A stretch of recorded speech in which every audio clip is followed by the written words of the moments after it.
Hello बच्चों, आज हम लोग भाषा हिंदी जवाहर नवोदय विद्यालय प्रवेश परीक्षा कक्षा 6 में भाषा हिंदी के प्रश्न हल करेंगे। बच्चों आपको जैसा कि पता है, आप लोगों में मेंटल एबिलिटी, मैथमेटिक्स और लैंग्वेज ये 3 टॉपिक से प्रश्न पूछे जाते हैं। 80 प्रश्न पूछे जाते हैं 100 नंबर के, समय 2.5 घंटा।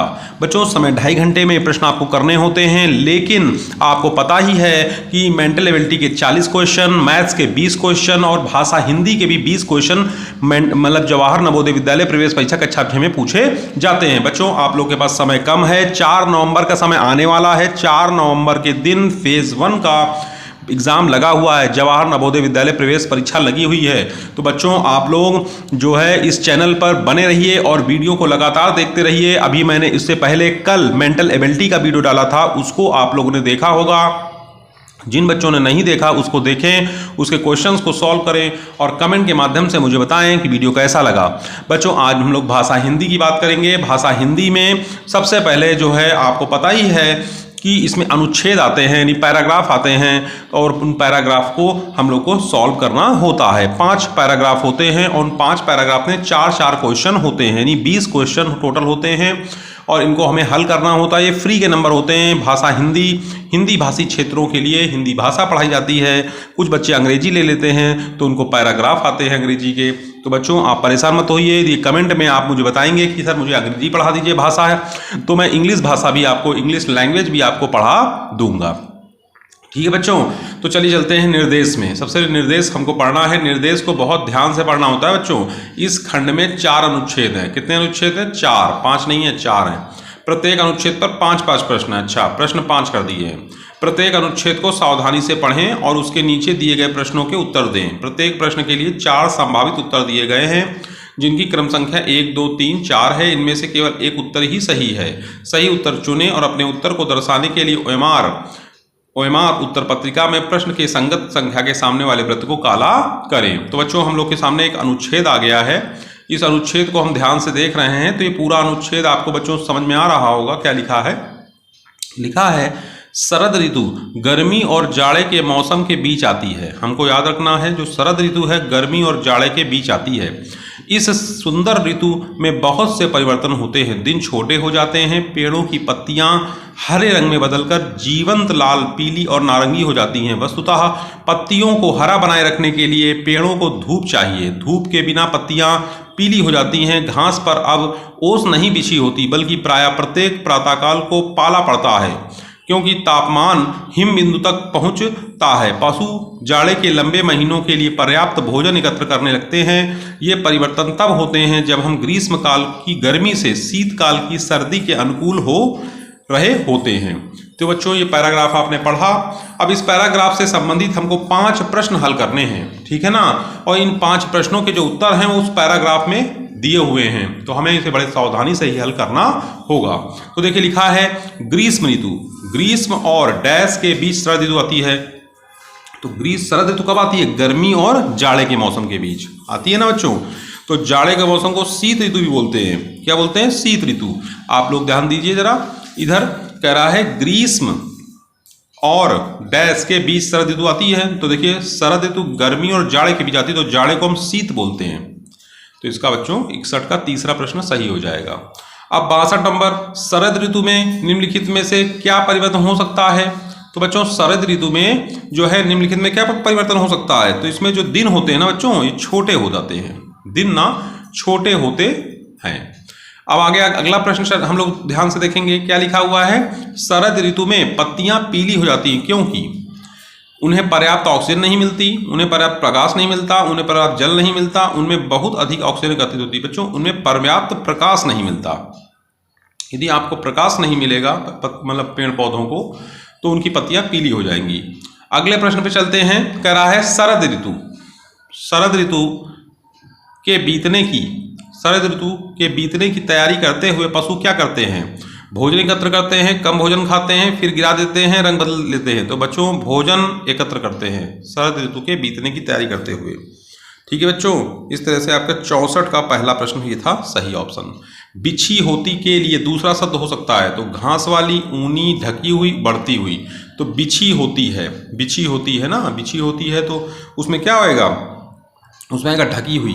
बच्चों जैसे हम किसी चीज़ को बिछाते हैं तो हम पहली चीज़ को दूसरे में ढक देते हैं, यही तो बोलेंगे।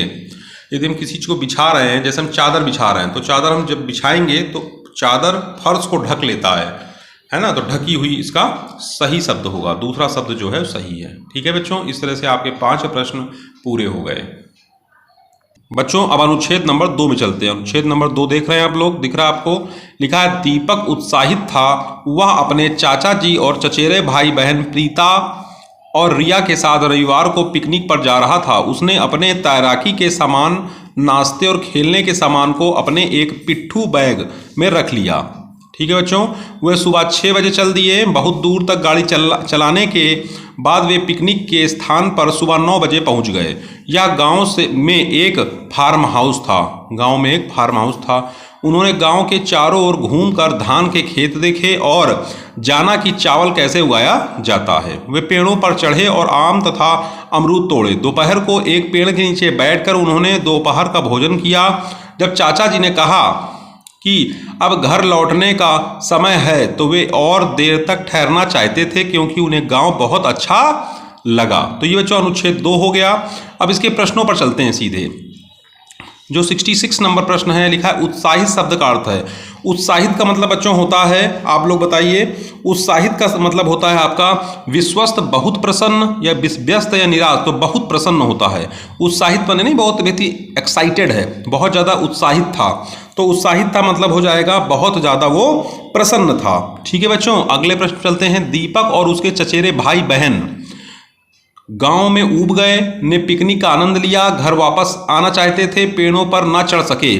तो 67 नंबर में क्या होगा, वे दीपक और उसके चचेरे भाई बहन ने पिकनिक का आनंद लिया। दीपक अपने डैश के साथ पिकनिक पर गया, तो माता पिता के साथ, चाचा जी और चचेरे भाई बहन, मित्रों और बहन के साथ।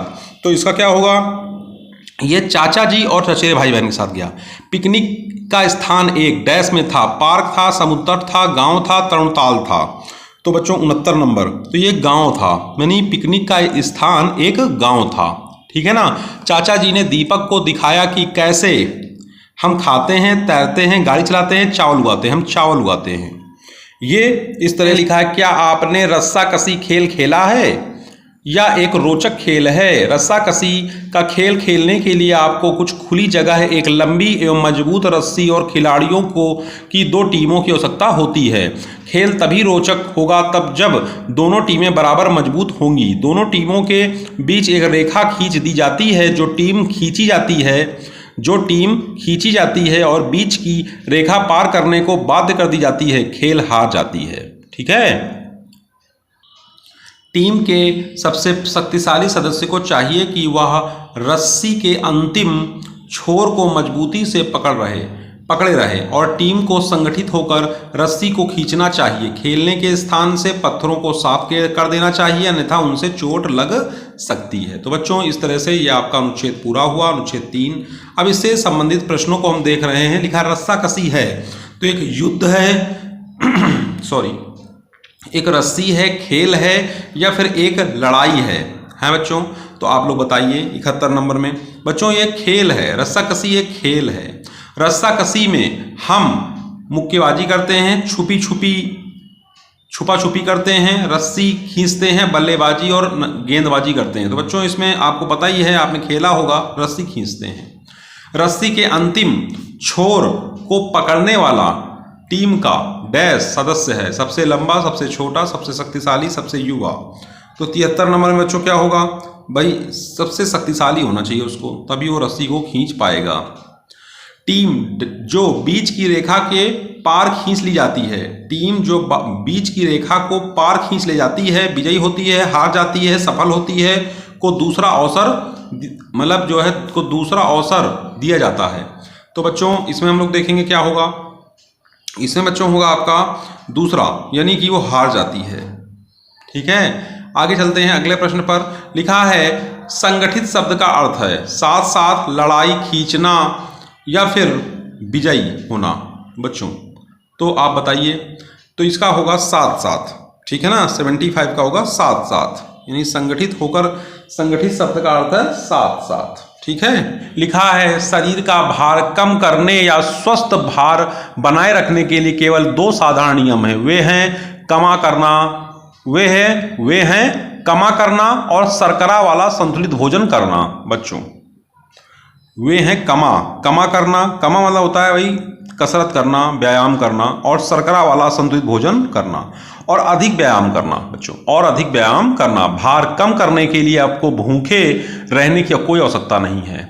यदि आप चीनी, केक, बिस्कुट कम लें तथा अधिक फल और सब्जियां खाएं और पर्याप्त पानी पिएं तो आपका भार कम हो जाएगा और आप अधिक स्वस्थ हो जाओगे। प्रतिदिन सैर के लिए जाएं या साइकिल चलाएं, टेलीविज़न देखने या वीडियो गेम खेलने के स्थान पर अधिक सक्रिय रहें। मतलब आप समझ ही गए होंगे बच्चों। तो इस तरह से अनुच्छेद था हमारा। अब हम अनुच्छेद से संबंधित प्रश्न करेंगे। लिखा है हम स्वस्थ कैसे रह सकते हैं? केवल बिस्कुट खाकर नहीं, केवल व्यायाम करके, संतुलित भोजन खाकर और व्यायाम करके। यही इसका सही है।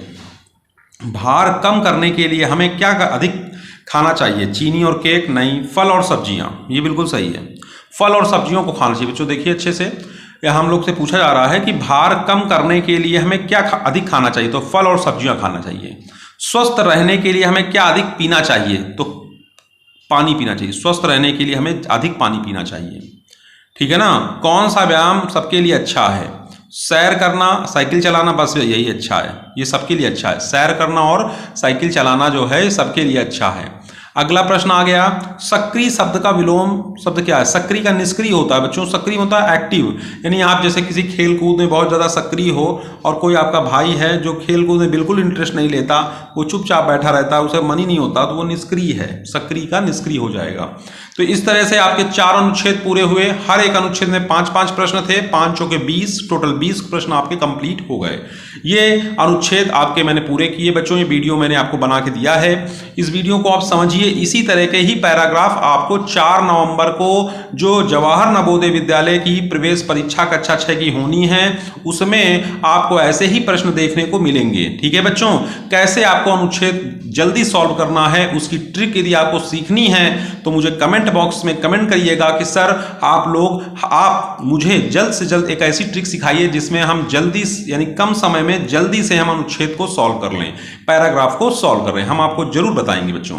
ठीक है। और चैनल पर नए हैं, पहली बार विजिट किया है चैनल पे, वीडियो देखा है, तो चैनल को सब्सक्राइब किए बिना मत जाइएगा, क्योंकि इसमें आप सब्सक्राइब कर लोगे तो आपको इन्फॉर्मेशन के साथ साथ स्टडी, पढ़ाई, वो सब कुछ इसमें मिलेगा जो जवाहर नवोदय विद्या ज्ञान सैनिक स्कूल और राष्ट्रीय मिलिट्री स्कूल के बच्चों को चाहिए। क्योंकि ये जो चैनल है इसमें केवल नवोदय की तैयारी नहीं कराई जाती, इसमें विद्या ज्ञान की तैयारी, सैनिक स्कूल की तैयारी, राष्ट्रीय मिलिट्री स्कूल की तैयारी और नवोदय की तैयारी कक्षा 6, कक्षा 9 और कक्षा 11 में फ्री ऑफ कॉस्ट कराई जाती है। इसमें 1 रुपया नहीं लिया जाता आपसे, बस केवल उम्मीद ये की जाती है कि वीडियो अच्छा लगे तो लाइक जरूर करिएगा। ठीक है, आज इतना ही रखते हैं। जय हिंद, जय भारत।